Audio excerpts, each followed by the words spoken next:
is lonely husband kills his wife, records everything. Damn. I don't care what you did. I'm sorry about what I did. Did she cheat? Just please come home. Oh, they must have. No, it says he kills his wife, though. It doesn't say he kills his ex-wife. Did she, like, cheat or something? Please. Just, please. This is Joseph Paul DeWise, and his deteriorating relationship with his wife, Lauren, is slowly ruining his life. I'm lonely, too. I'm driving and I'm crying. Damn, what did she do to this man? Like, what did she do? I don't want to go without you. I'm sorry. I will do better. Oh, he's in the wrong. My fault. I ain't gonna lie, yo. To all the women out there, my fault for wrongly, you know what I'm saying, thinking she did something wrong. Oh, he did something wrong. I promise. Over the years, Lauren had lost her feelings for Paul, but Paul's love for her had only grown stronger. And to cope with slowly losing the love of his life, Paul turned to drinking, sending his mental state into a downward spiral. His love for Lauren would turn into hatred. And all of a sudden, you're like, oh, I'm just an innocent victim now. Just leave me. Why don't you attack me in front of the camera? Just leave me. Why don't you talk to me like you did a minute ago? And that's what this is about. And I'm angry. And it's hard for me to live with. See, I'll be saying, you know, I miss the arguments and relationships. I miss, you know, saying been in drama with women. Like, I just miss it. Like, yeah, I want to. But then I be seeing videos. And sometimes I'll be like, I like being single. You know what I'm saying? Like, I don't know. Like, I don't know how to explain it, bro. I don't know how to explain it. Paul could only bear the what we watching? Basically, a lonely husband kills his wife and records everything. Pain for so long. His complex emotions turned into obsession, leading him to stalk Lauren, where he soon discovered she was going on dates with other men. Eventually, enough was enough. Good night, Lauren. I hope you sleep well. On the night of January 7th, 2018, Lauren DeWise would be found dead in her bedroom. It was confirmed that Paul was responsible. I live at 1308. It's the next door neighbor. She just came over in hysterics and says somebody shot her roommate. What makes this case specifically so interesting is that Paul recorded his entire mental downfall. Okay.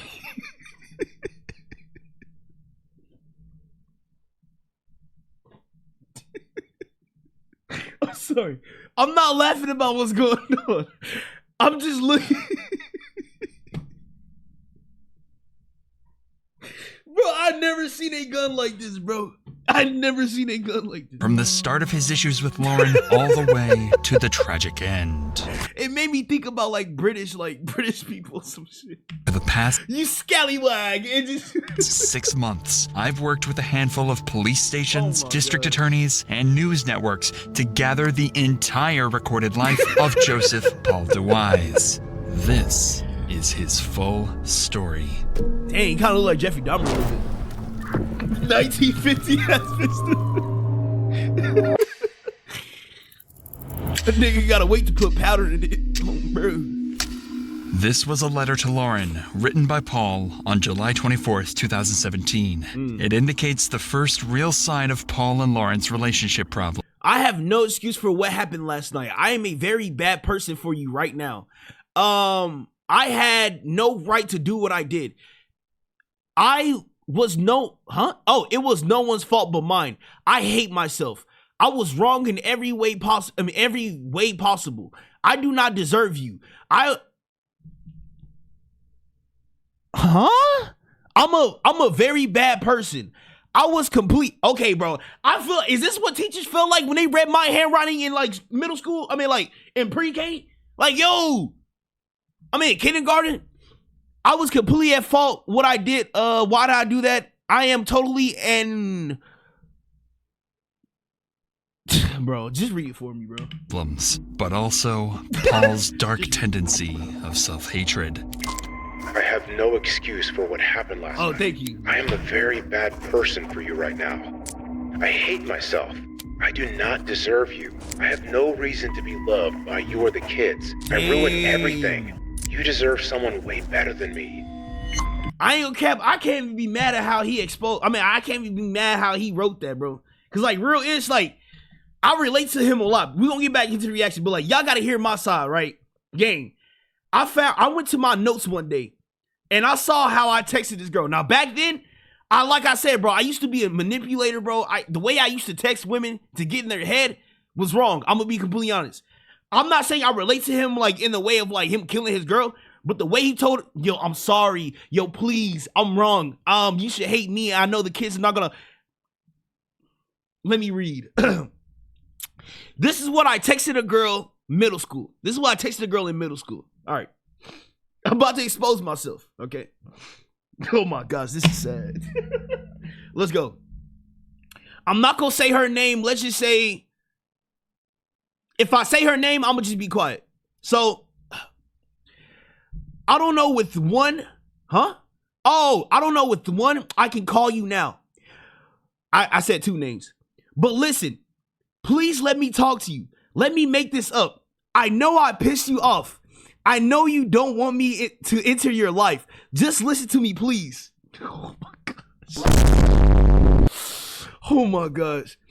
Just let me help you understand. Just let me help you out to understand me better. I swear I'm not the bad guy you think. And I know I posted on my story. I'm not going to worry about other girls. Yeah, girls. I never said girls. I only worry about you every single day. Why you think I'm sad all the time? Oh my God.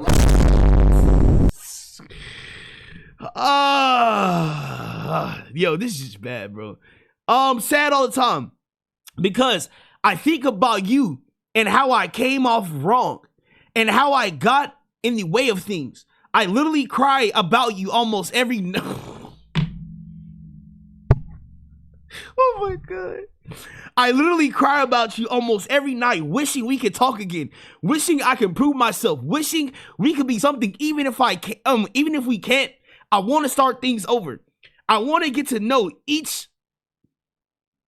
I want us to get to know each other, know about our lives, what we like and don't like.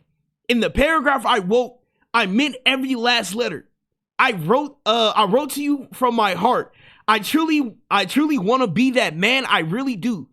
I want you to be mine so badly, and I don't care who you show this because I know for a fact they don't have the love I do for you or caring. Oh my fucking God. Nigga, why was I texting like this? Half for you caring for you that I do. Will you just think about it? I promise I won't fuck up. And I hope you know this because I truly mean it. Will you let me make this up? Question mark, question mark, question mark. Crying emoji. I mean, sad face emoji. Crying emoji. I'm literally crying for you right now. Oh my God. Oh my God. I'm like, gang, I'm not lying, mud. Like, I'm really not lying, bro. Nigga, I literally have no, like, real shit. That's how I texted girls. If it was like a big paragraph, that's literally how I texted girls, bro. Real shit. I would go on my notes, I would type it out, then I would copy and paste, and then wait a little bit. You see, you gotta know the methods. You gotta copy, paste, wait a little bit, and then send it, bro. I ain't gonna lie, I used to be a manipulator, bro. I'm not gonna lie. But reading this actually kind of makes me feel weird. I don't know. Did it work? Yeah. It worked to the point where, you know what I'm saying, she invited me to the crib.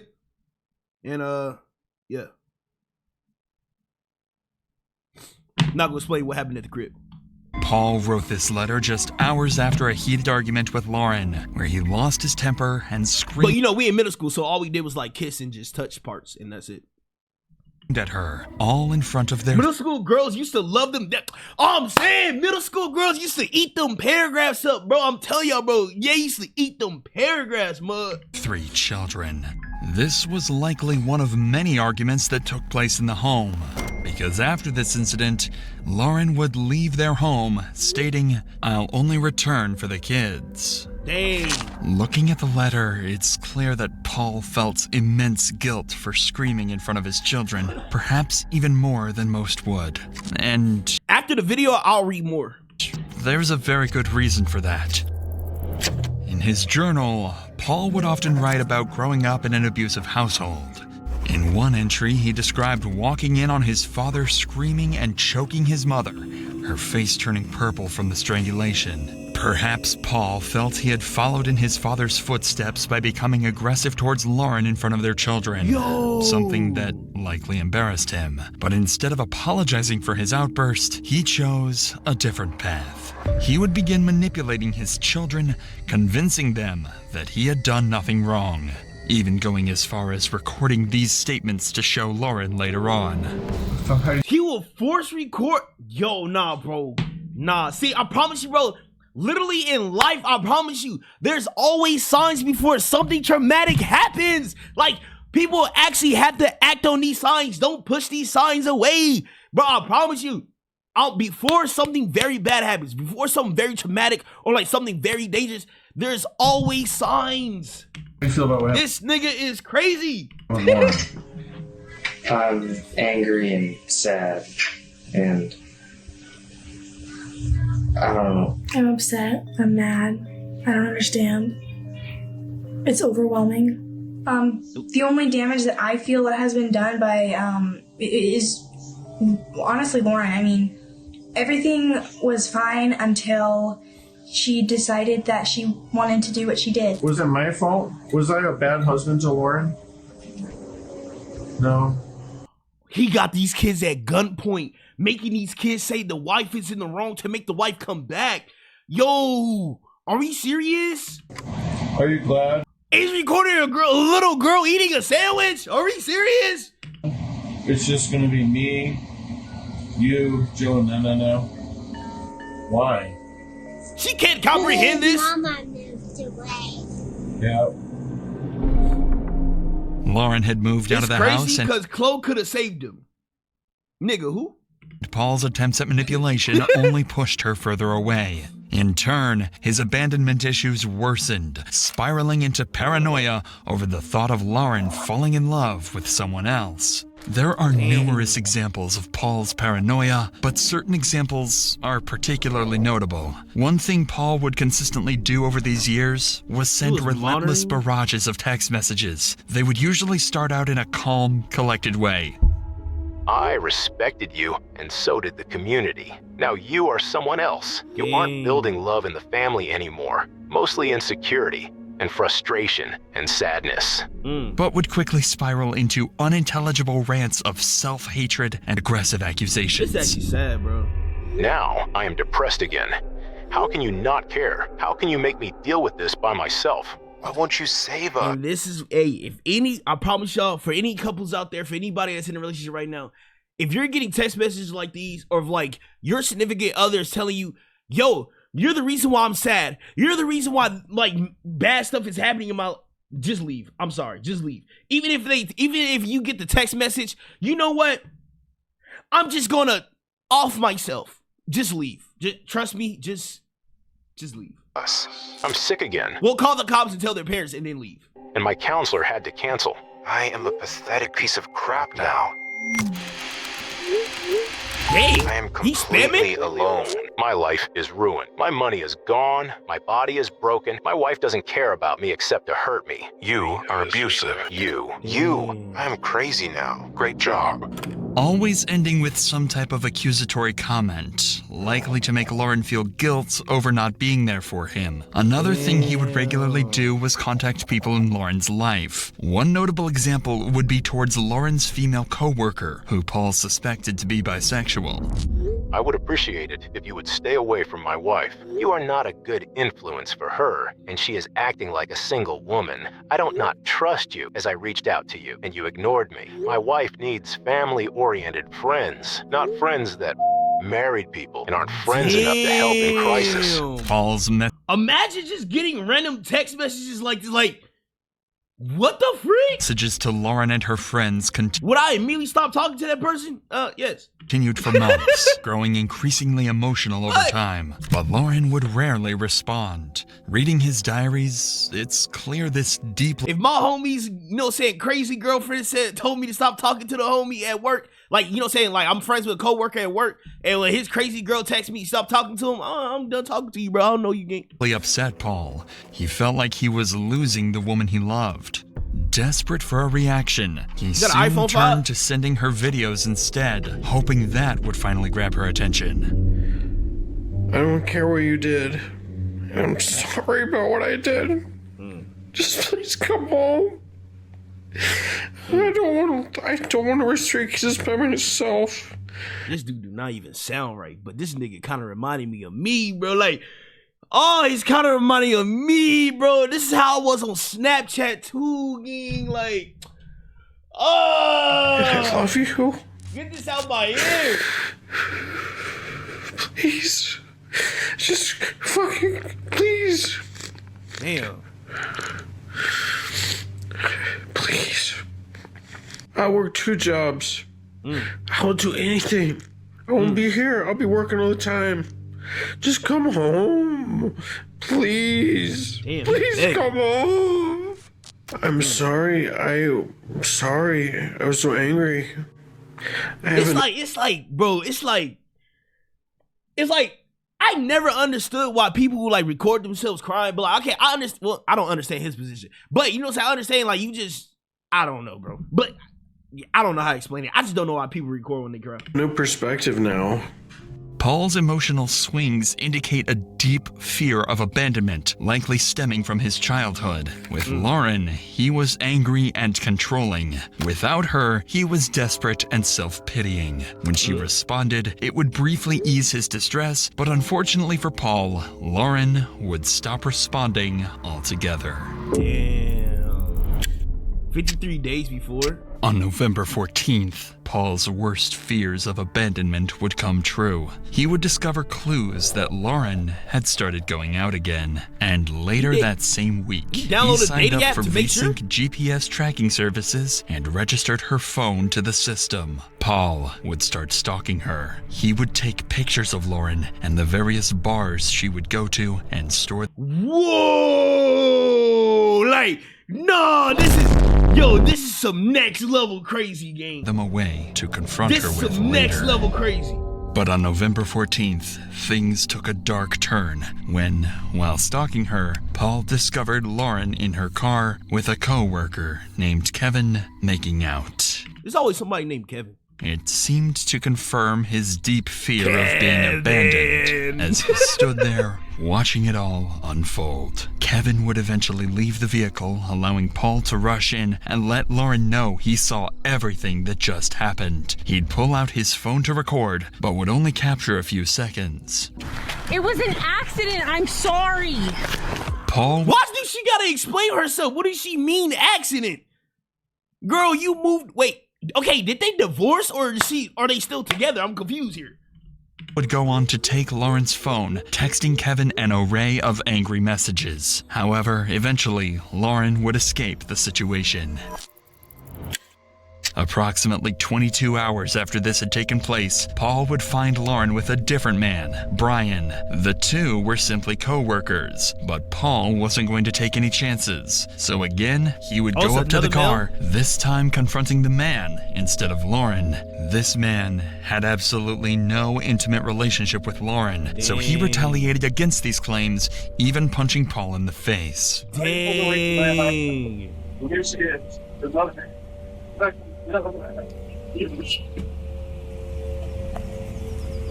The son is recording this? It's another good-looking man. Paul was furious. Why? I mean, why did he have to state out that he was good looking? I mean, however, instead of begging Lauren to get back together, he would ask her to grab her final... She wasn't gonna date somebody that doesn't look good? Like... belongings from the house and never come back. This was a sharp distinction from the previous weeks and even months. It seemed like Paul's ongoing desperation for Lauren had bizarrely turned into hatred. Damn. Lauren would oblige and go on to take her items from the house, but Paul wouldn't stop there. The next morning, he would take to Facebook, making a public post stating, "Has anyone in Bozeman not kissed my wife? Last night I caught Lauren making out with this man in her car outside of a bar. She is the best liar I have ever known." Paul had turned Can to he at least think retaliation, about the kids, and his though? video Like- recordings made that clear. Yes, I've been Like, his drinking. kids gonna have to grow up seeing this. I'm having beer, Well, I mean, it's too late, but but I'm not wasted. I'm very You know- upset. I put up with this shit for years. I didn't realize it because I was blind. And that's what this is about. And I'm angry. Oh. And my children are angry. And my baby's angry. And it's hard for me to live with. It's very difficult. It's all about shutting you down. But in Bozeman, there's all these young 30-somethings with tons of money that Lauren's chasing. She loves that. And she's going to step up from me and our family and get ahead. I'm angry. I don't want her to keep her job. I would like to protect the community from her. I'm sure I will be an outcast now because, you know, who tells the truth how anymore, is this right? gonna get her back? Like, we're really watching the three, like, I'm not even 3 stages. Isn't there like 7 stages of denial or something? Like, we're really watching all the stages right now. Paul continued to bombard Lauren with Chloe, stop this guy. If you, who?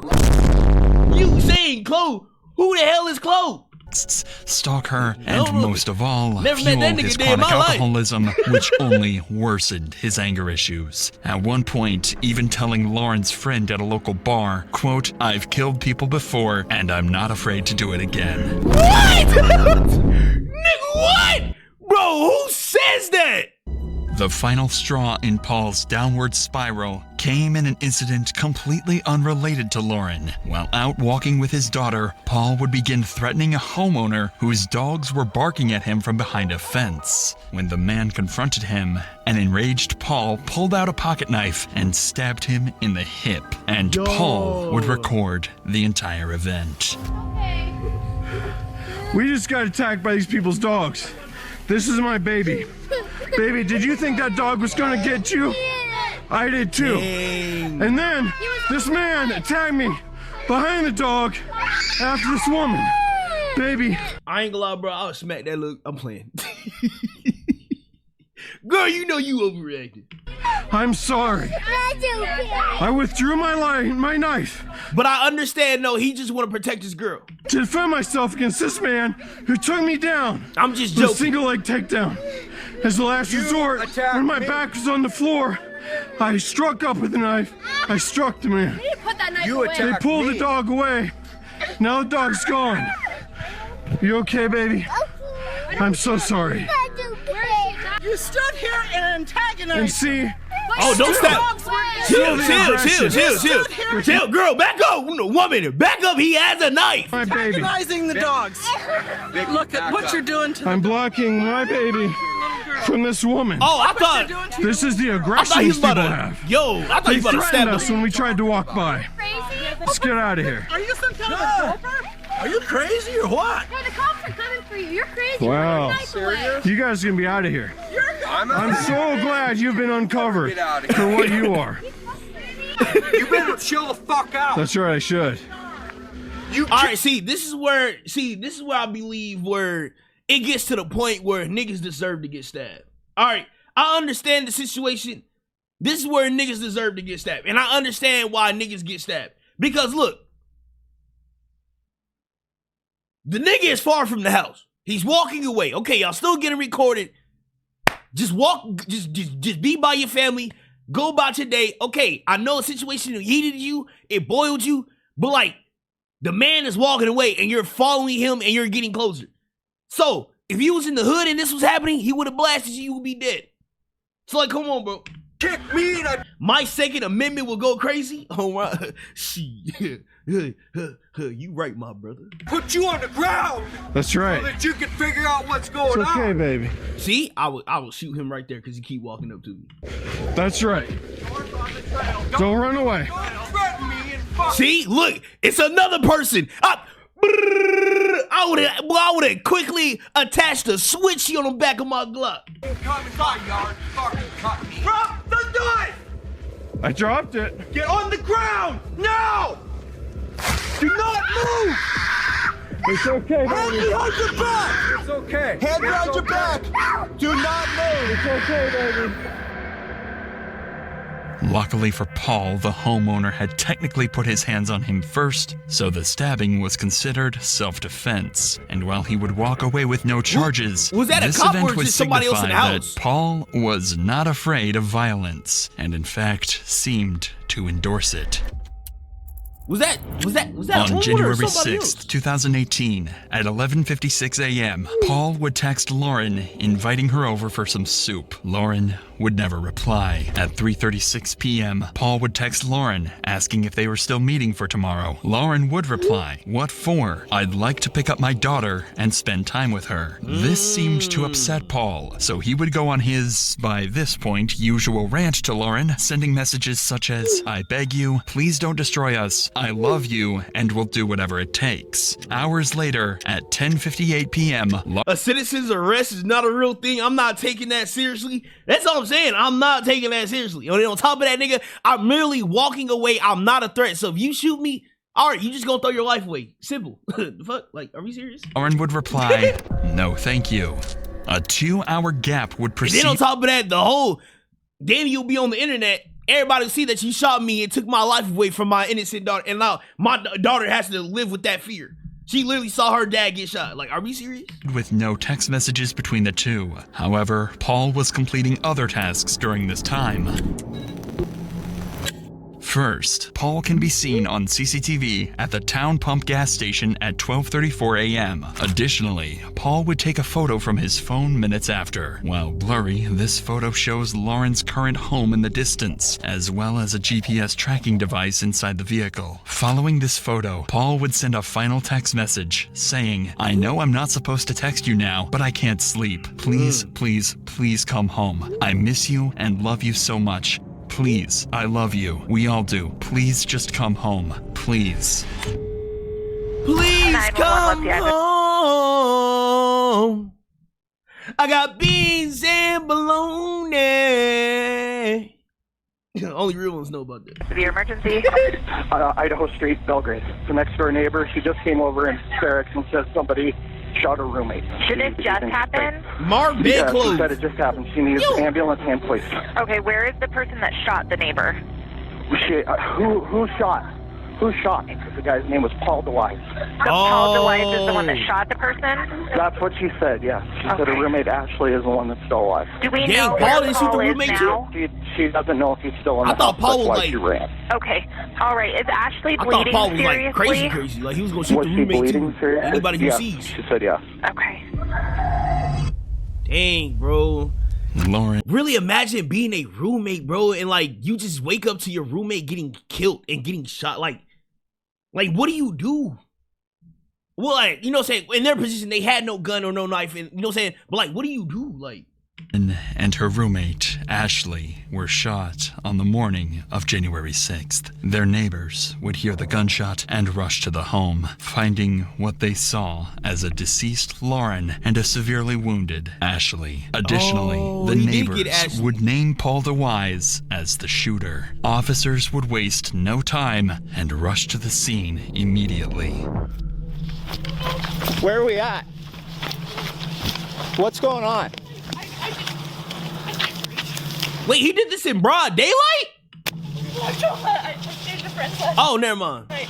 and I just came in and I saw that my back door had been broken in, so I went to the back and I could see footsteps in the snow, so I ran up to my room to see if my roommate was okay. I have 2 roommates. Okay. One of them's dead, and the other one is in her room and she's still alive and she needs help, but I ran because I didn't know if he was still in the house.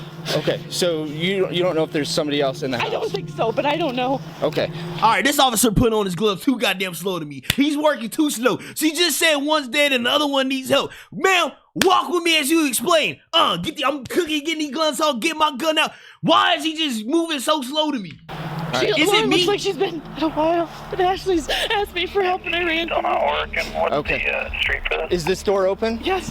Okay, so we have 2 people upstairs. Is that what you're telling me? Okay. But we don't know if there's anybody else in the house. Is that correct? Okay. Help, Ashley. Okay. One apparent dead, one still alive. She said I ran out as soon as I saw that. I have no idea if there's still anybody else in there or not. Okay.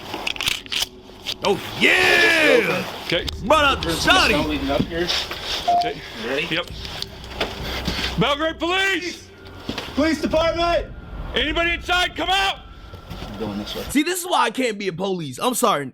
The moment that door gets open, police! Brrr, bang, bang, bang, bang! Yo, nigga, if I hear a vase drop, what was that? Bang, bang, bang!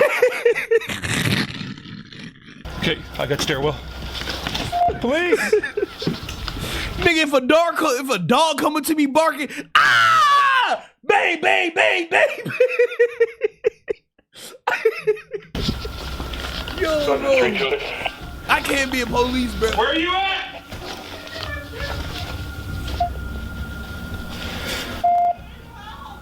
Kitchen clear. How many people are inside? We're making entry. How many people? Right. Okay. Stairs. We're coming. And the sad thing about it, like the girl that's saying like help, like she's actually losing blood, and like each scream, she could be dying faster and faster. Belgrade Police, show me your hands. We got doors on the left and right. Hey, I'm in here.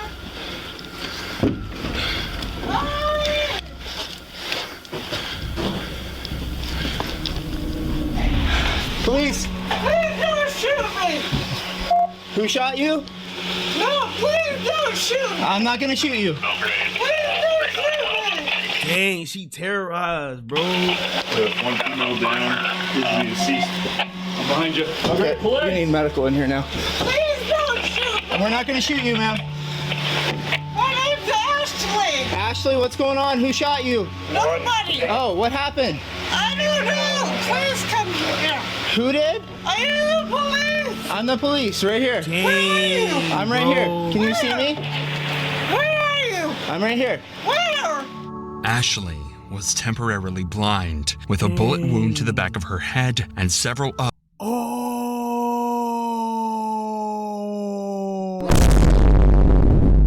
Yo, I'm thinking Ashley is blind. Like, I'm thinking, like, I'm not blind. I'm thinking, like, Ashley's like she's old or something, like, or maybe she's on her back and, like, she's looking this way and the officer's behind her so she can't tell. Like, she can't move.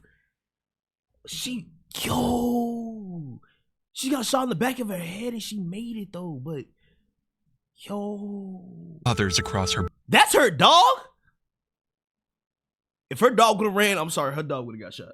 Body. She had no idea where she was and wasn't even aware she had been shot. Not trying to make a joke in this sad Are moment. you the police? I'm the police, yes. She's blind, bro. Show me your face then. I feel so I'm right here. Can bad you see because me? she's blind. No. Can you see anything? No. No? No. Okay. Ma'am, I'm right here. Can you hear me? Where are you? I'm right here. Can you feel my hand? What? Please don't shoot. Oh, and she's slurring her word. Yo, I feel bad, bro. I'm not gonna lie, bro. I actually feel bad. Like my heart hurt. I'm not gonna lie. I'm not gonna shoot you. Where do you hurt? I don't hurt anywhere. You don't hurt anywhere? No. Are you going to hurt me? No, I don't want to hurt you. Okay, please help me. We're gonna help you, Ashley. I was wondering why she was Ashley talking like that, because it sounded like she got brain state damage. At this point, making this about same as thing in difficult my head, a but I didn't want to situation say as you nothing. can get as a police officer. Regardless, this officer would do a heroic job of remaining calm as he continued to talk to Ashley and ensure she stayed awake. Yeah, W Fortunately, remaining calm, medical too. staff arrived quickly and Ashley would be rushed to the hospital. Whether or not she would survive remained to be seen, but the officer can rest assured knowing that he did everything possible to keep her alive. The other victim, Lauren, would be pronounced dead on the scene. While this is devastating, another problem still had to be solved, and solved fast, as the shooter had not yet been located. That's sad, bro. Got the garage cleared? Yep, he cleared the garage. We got tracks everywhere. Can you move that bed frame or the mattress? Clear. Got a man door. Can we go out that? Yeah. Okay.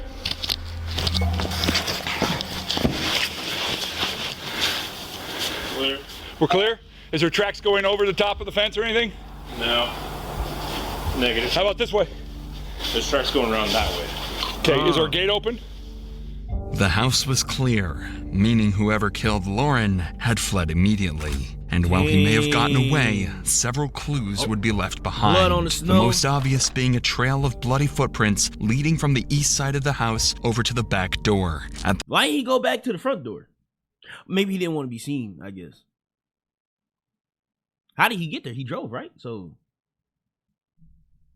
if he left out the back, then go to the side, and still went to the front, why did you go out the front door?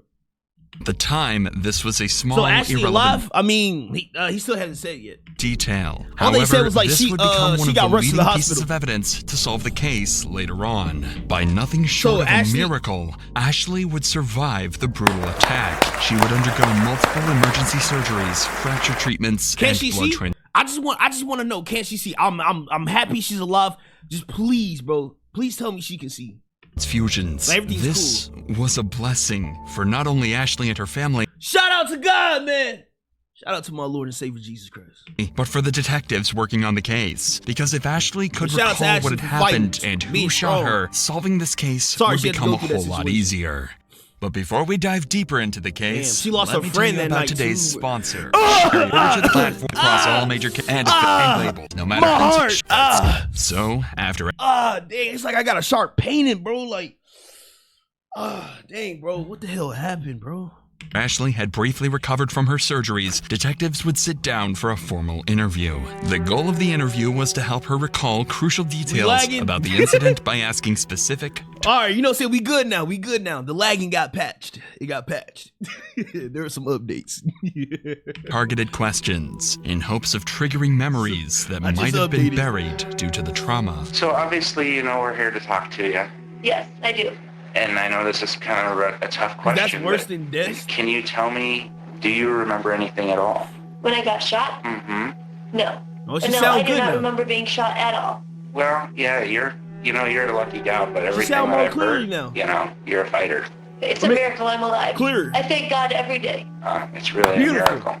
It is. The detective would continue asking questions for another 30 minutes, but unfortunately, Ashley was unable to answer anything whatsoever. Again, officers were left confused as to who this killer was and why this happened in the first place. That's sad, bro. She really don't remember nothing, bro. Like, that's sad, bro.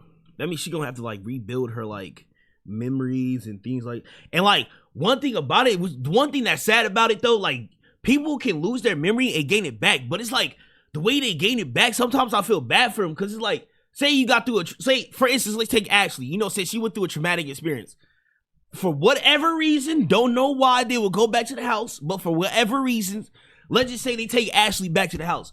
If she goes upstairs, it might just hit her like a bullet, no pun intended. But the flashback might hit her like a bullet and she might stumble back and that's when she gonna remember everything, how everything went down and you know what I'm saying? It's scary how sometimes people can remember things.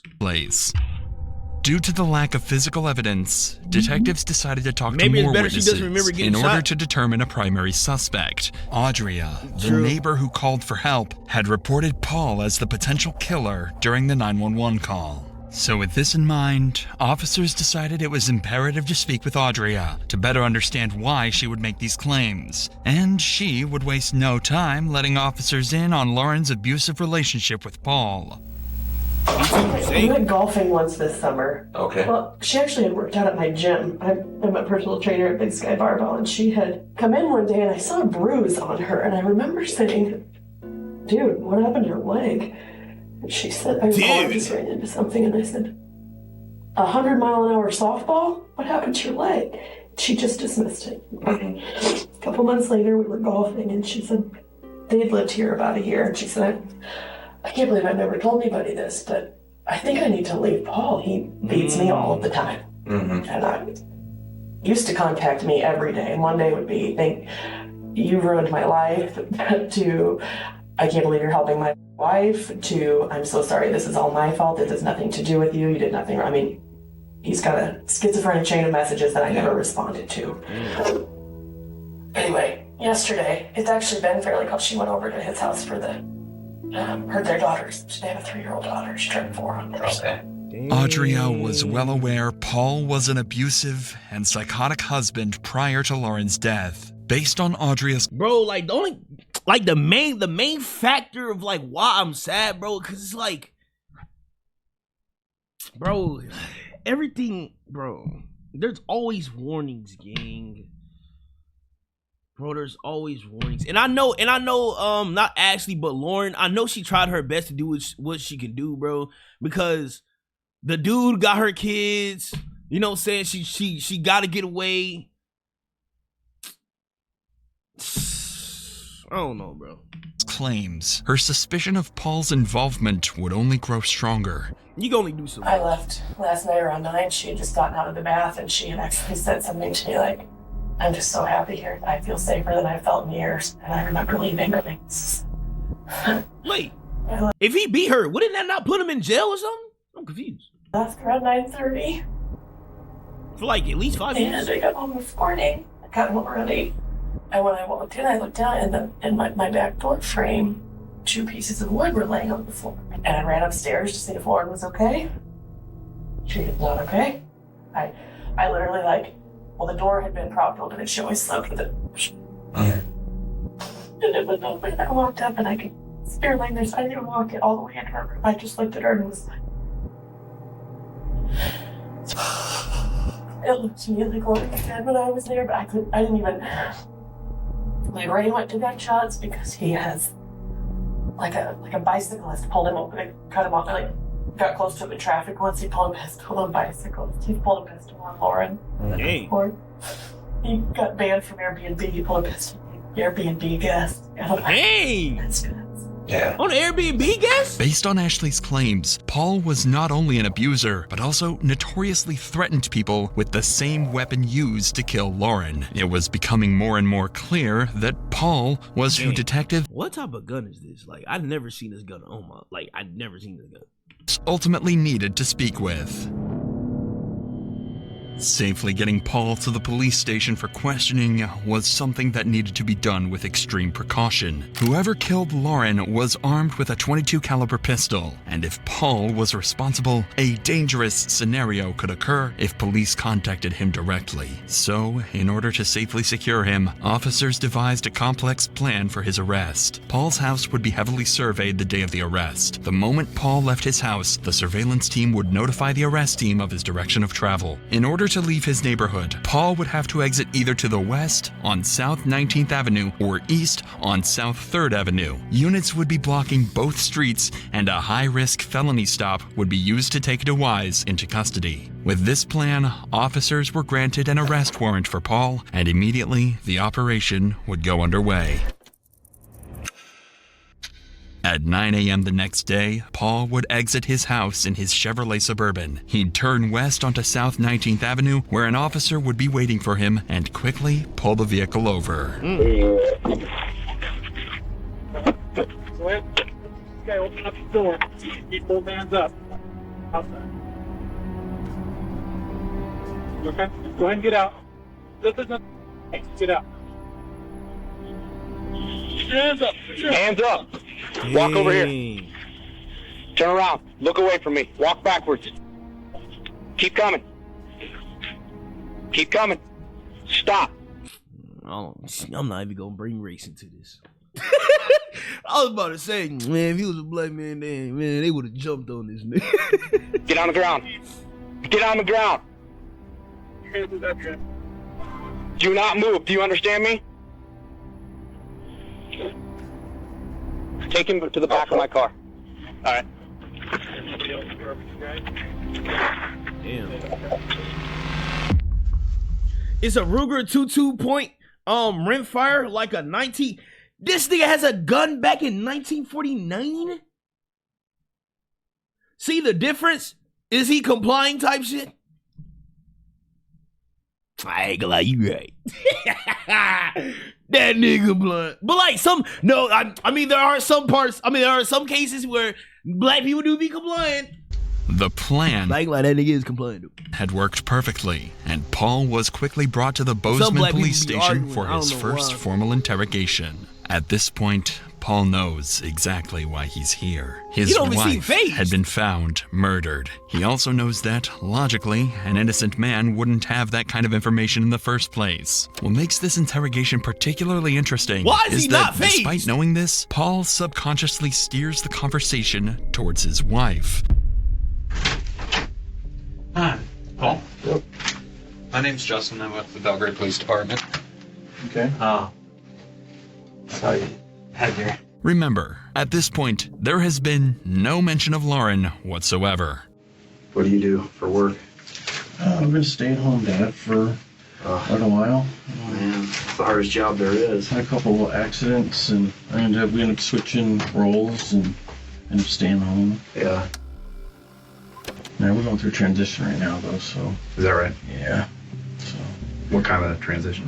We're separated. Oh. Yeah. And in fact, she was supposed to get a baby today. So it's been tough. I hurt my knee back in June, and we had a lot of problems since then, and I had surgery in August, and it caused a lot of problems. The detectives still haven't mentioned Lauren. I've had a bunch of injuries in the last few years, and she's pissed off at me about that. Was it work-related? What did you do before you stayed at home? Well, I was a school teacher for 15 years. I taught science before I moved to Montana. Oh my gosh, yo, imagine if he had one of those students that really ticked him off. Instead of him shooting his wife, this would have been about a teacher shooting a student. Like, yo. No, in Pensacola, Florida. Oh, really? Mm-hmm. Oh, Florida? Okay. So, I knew it, bro. Florida just got a lot of crazy people. A biology degree. Yeah, that's how my wife and I met. Oh, really? Yeah, we both taught next door to each other. Oh. Yeah. She liked my coffee. Once again, Paul brings up his wife unprompted. While this is interesting, it's not enough to serve as evidence, so the detectives decide it's time to apply more pressure. So, the reason that I wanted to talk to you is there were some issues that happened over at Lauren's house this morning, and I just kind of wanted to touch base with you to see if you were over there at all, if kind of where you were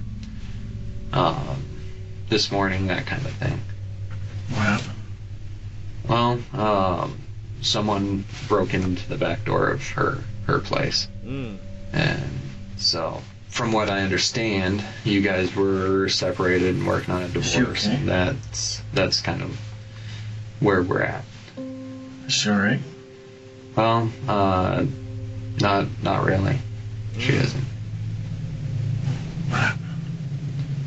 Well, oh, this dude acting is trash. I know you can't be like overboard with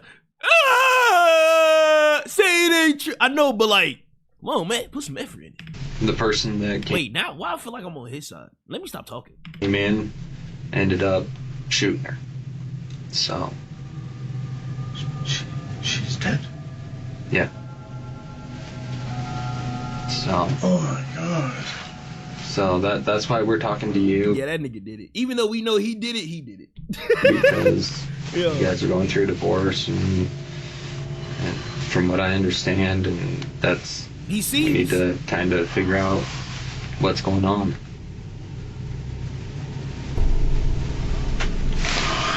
news to me. I don't know anything about it. Well, let me. I mean, based off his movements, it's like so even though we know he did it, let's just say for instance, we don't know he did it. But based off his movements, it's like you can tell he did it.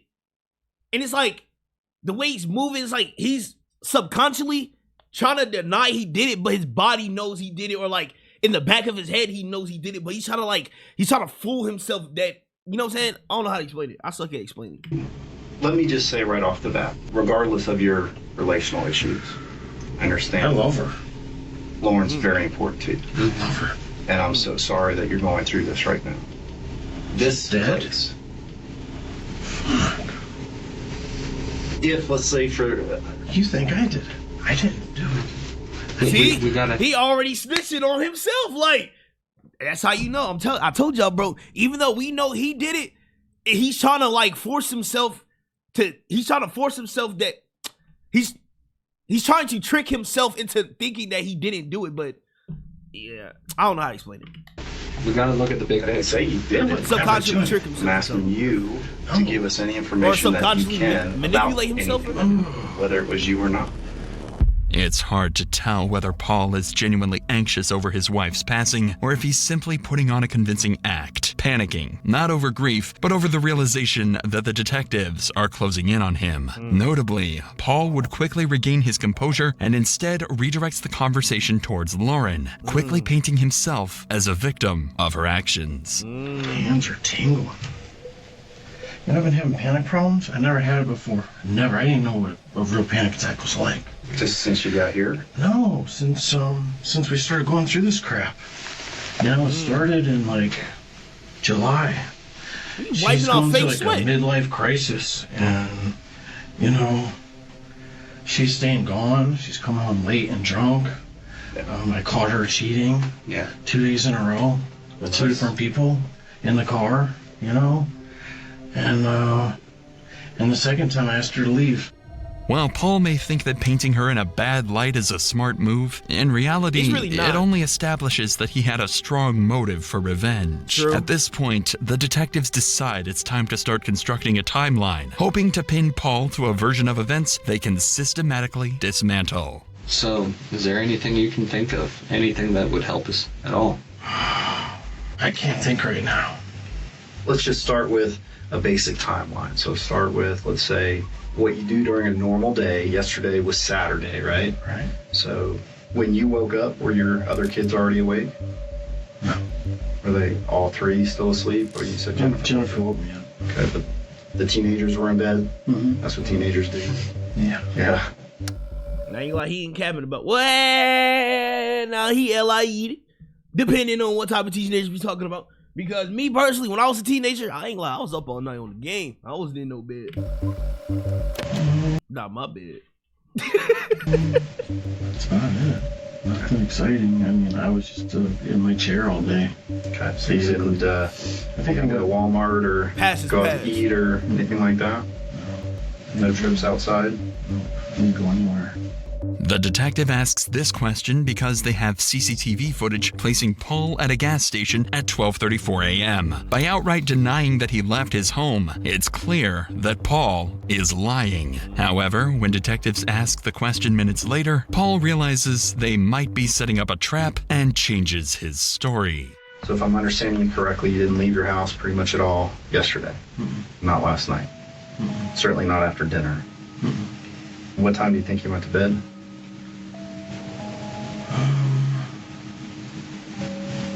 Gosh, it was late. Actually, it did go out. I went and got a 6-pack of beer around midnight at Town Pump. So he called him Going back to the timeline last night, you went to the Town Pump to get a 6-pack of beer. Mm-hmm. And both of your oldest were still up. Mm-hmm. And yeah, actually, my son went with me. Oh, your son went with you. Okay. And you guys were gone from your house, that's what, gotta be 15, 20 minutes, maybe? That's like... Dang, now I just realized where the kids are gonna stay. Like, where are they gonna go? If you get the light, maybe it's 5 tops. Oh.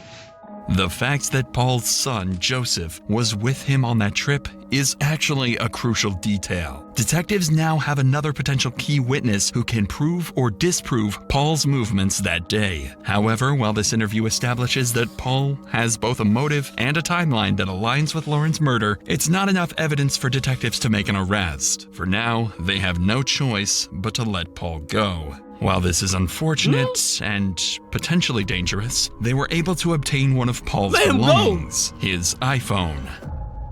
Quickly, officers discovered that Paul was in fact at Lauren's house the day of the murder by locating a photo. I mean, hey, people did say if you're going to do a drill or if you're going to do something very dangerous, leave your phone at home so your phone don't get tracked.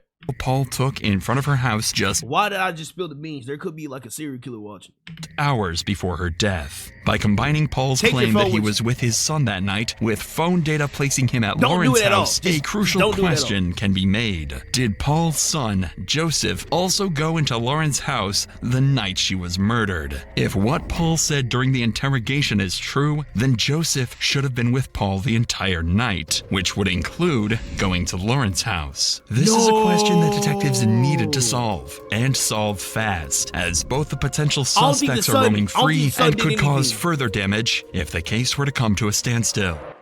So, a few hours later, Paul's son, Joseph, would be brought to the interrogation room. The plan for this interrogation was very straightforward. Simply get a timeline for where Joseph was the day of his stepmom's death and see if Joseph will admit to him, or at least his father, going to Lauren's house that night. Let's chat, man. Well, just there's all kinds of chitter chatter out there. My name's Jeremy Kopp. I'm the detective sergeant for the sheriff's office. Okay. Obviously, you know what happened to Dad. Given that, then I need to be able to sit down and be able to talk to you. Right. So let's go to Saturday and just walk me through Saturday. So Saturday, I got up around like maybe 12-ish, around 12. Is that kind of a typical on the weekends or no? Usually get up around like 10 maybe. Okay. And then my daddy's not feeling the best, so we usually would work on Saturday with Alden. Mm-hmm. We were wobbling a trailer. Mm-hmm. But we were kind of sick. I didn't really feel like working here because I was kind of run down. Mm-hmm. So we just hung out all day. And we were up later than we should have been. And then we stayed up for a while. And don't tell me the sun is in on it too. 12 came around. And then me and my dad went on a beer run. I went with him to the town pump. Okay. By Albertsons. Okay. And so he got a 6-pack of Voodoo Ranger. Of what kind? IPA, Voodoo Ranger. Voodoo Ranger. Okay. Joseph's timeline is almost identical to that of both his father and sister, who was also interviewed. This is troubling because the detective knows the story is a lie. At some point during that time frame, Paul went to Lauren's house. That means someone isn't telling the truth. The detective would notice this and pivot, starting to ask some more direct questions to Joseph. Did you go? I just go with him, with you guys. Yeah. Do you hang with your dad quite a bit? Yeah. Okay, you and your dad pretty tight? Yeah. So we just... Fair enough to say. Whatever we do, you know. Okay. And then we came back to the house. And then Natalie was up till around 11. 1. Okay. Baby went to sleep around like 7:38. So you don't recall hearing doors or anything open when you go to bed? Right. Nobody contacts you or anything? Okay. Despite the detective's tries, Joseph doesn't seem to budge on his story. Additionally, the suspicion that he could have been implicated in Lauren's murder at this point is fairly long-winded, so the detective decides it's best to not confront Joseph any further until more factual evidence can prove he's lying. Luckily, that evidence wouldn't take long to present itself. What? The sun Remember is in the it? bloody footprints found in the snow in Lauren's backyard? Well, a few days after the initial interviews, detectives began analyzing the footprints to try and determine who they could be from. Immediately, detectives noticed there were 2 shoe prints in the snow, one noticeably larger than the other, meaning 2 people were implicated in the sun was in on it too. Lauren's murder. The son was in on killing his mom too. Maybe. Bro. One with bigger feet and one with smaller. When the prints were further analyzed, they were confirmed to be from 2 different shoe models, the Walmart Interceptor boots and the Merrill Reflex. And if we take a look at photos of Joseph taken from Paul's phone, we can see that Joseph would commonly wear the Walmart Interceptor boots. Additionally, if we look at the CCTV from the Town Pump gas station, we can see that Paul was wearing the Merrill Reflex. Paul had undoubtedly killed Lauren, and Joseph had come along with him. Detectives realized that Joseph was the key to all of this. He had been there with his father when Lauren was killed, and now they were certain of it. In his last interview, Joseph had stuck to the same timeline as his father, a timeline that investigators could now prove was a complete lie. With this leverage, detectives believed that with the right amount of pressure, they could break Joseph and force him to confess everything. I mean, but he still wouldn't Joseph technically still go to jail because he was there? So it's like, even though he wasn't there, even though he didn't kill his mom or like try to kill Lauren, he was still there on the scene. So isn't he still not going to jail?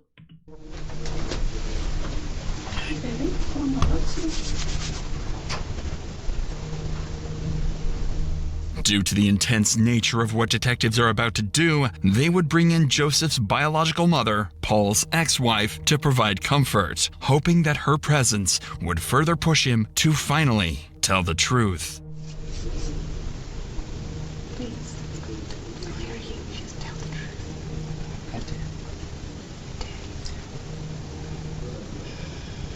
Just tell the truth.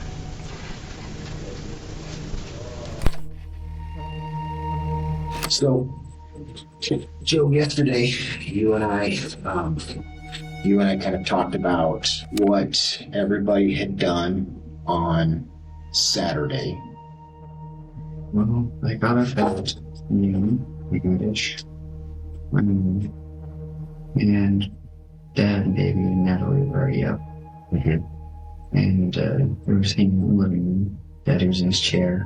Dad was on the couch. Baby, she's just whatever she was.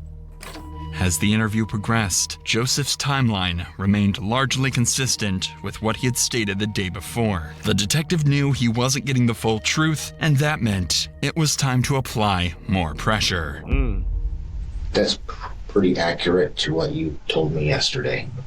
And I was hoping that today you and I could break through that and we could talk about what actually happened. Because if I can't get you to be honest with me, I can't help you. But I'm not willing to give up on you. I think that we can get through it. I don't think the son pulled the trigger. Weight on you. And the only way I can help is if you and I are honest with each other. Joe, I can't help. I can't do anything if you and I aren't honest with each other in here. Okay? Joe, please. Joe, okay. It seems to be working. Slowly, Joseph's defenses are starting to crumble. At this point, all the detective can do is sit with him as the reality of the situation closes in. Your dad took you. No, he didn't. He wasn't alone. Then who was it? I don't know. After everyone, I sure as I have no idea. I And my boots are in my own house. Joe, we've got to be honest with each other. Completely honest with you. How did your boots that are at your residence, those same prints end up at the crime scene? Joe, be thoughtful, be truthful. I can't do anything if you and I... Bruh, just snitch, bruh. Just snitch, bruh. Can't just be truthful. Was it just your dad? Save something. Joe. Come on, son. Come on, man. Come on. Joe. I know you love your daddy, son. Dang, breaking him. Joe, just... Don't be interrogator, bro. Come on. Son, if you know something, just say it. Joe. When did he leave? Did he leave you? Did he make you go? Is that why? Did you go to... Was it before the beer? I meant to the beer? Bro, just snitch. Joe. Just snitch. Help me understand. Help me understand that it was just him. Help me understand when he left. Help me understand why I can believe that you weren't there. I feel like the son Help had me. to play a part, bro. Help me understand it. How far in the house did you go? Did you just wait outside? No, I stayed in my house. Joe, Yeah, GG's. I'm not gonna lie. The son getting charged. why would he frame his own son? Why would he frame his own son? Joe, your boots are there. Help me. Help me tell the story. Was it you or him? Tell me. It was him. It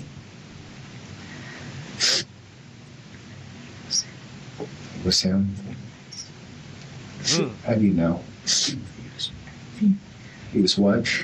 He usually doesn't say much of that. He did that. I thought he was married. So he sent you to bed. He said I love you, son. He doesn't usually say.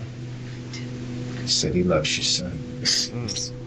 I didn't know he was going to do this to me. My sisters. I feel like the son is telling the truth, but he lying at the same time. I feel like the son went there, but the son didn't do nothing. I don't know. I feel like the son went there, but he didn't do nothing. But he's still afraid to say that. I don't know. What's this? This is lonely husband kills his wife, records everything. I didn't know.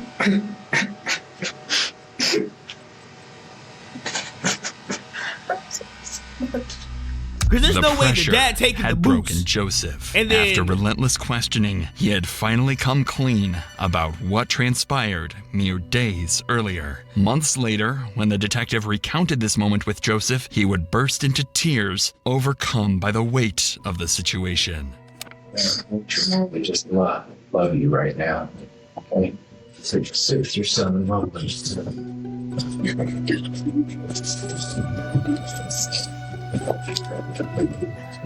Sorry.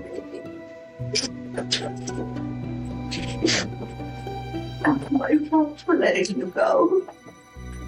You couldn't be with me. The detectives had what they wanted, and there was nothing left to do Joseph but going to finally wrap this case up.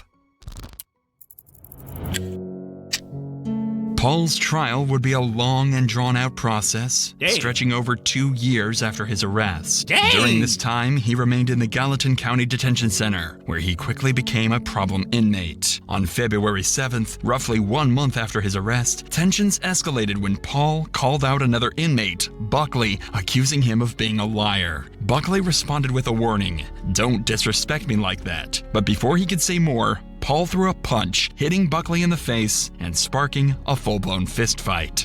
Paul would be charged with assault following the fight, only adding to the array of charges against him. Paul would eventually meet his fate on February 4th, 2020, nearly 2 years after his arrest. He'd be convicted of deliberate homicide, attempted deliberate homicide, and tampering with evidence, and would be sentenced to 220 years in prison without the possibility of parole.